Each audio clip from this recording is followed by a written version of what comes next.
Bon, aujourd'hui je vous fais bonjour à tous, je vous fais une vidéo sur la plantation des truffiers en doublon. Vous allez augmenter votre production. C'est ce qu'on m'avait dit il y a une dizaine d'années. En tout cas, je l'avais lu, on me l'avait dit.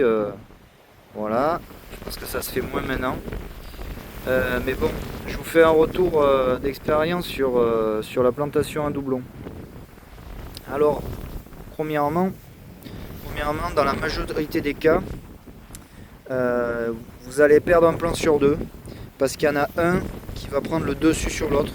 Exemple ici, ce beau chêne vert, la producteur, il a pris le dessus largement, c'est vraiment très net là, sur ce petit chêne pubescent qui est là, vous voyez.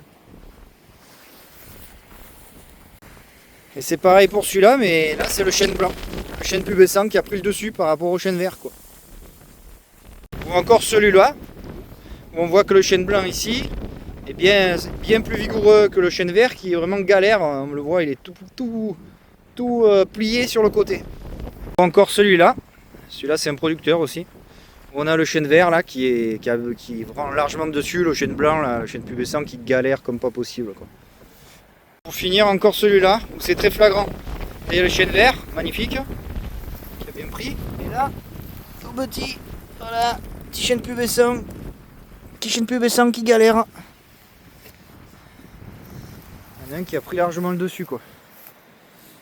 Alors deuxièmement, ça va vous faire acheter le double des plants. Alors un petit plan allez, à 15 € on va dire en moyenne. Donc multiplié par 2, ça vous fait 30 € pour chaque plan. Alors bon, si vous en avez une dizaine, on va dire ça passe.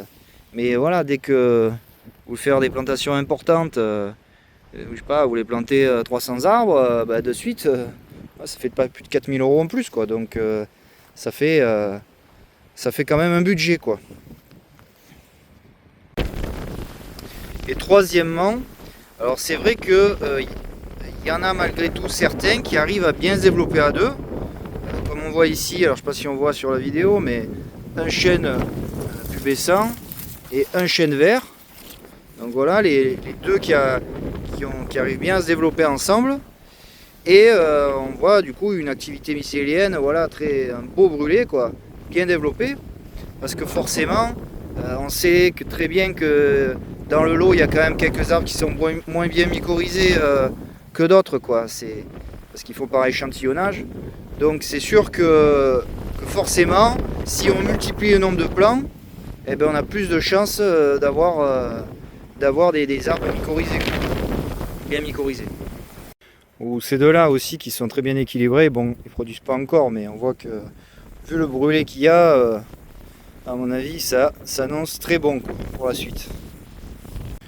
Alors pour conclure, moi je vous conseille donc de planter plutôt un bon arbre bien mycorhizé, de l'entretenir correctement et vous aurez une production. Parce que si vous faites la même erreur que moi, voilà, j'étais plus jeune, j'entendais tout et son contraire. Et ben, si vous faites comme moi, vous allez le grand gagnant, ce sera pas vous, ce sera le pépiniériste. Je vous le garantis.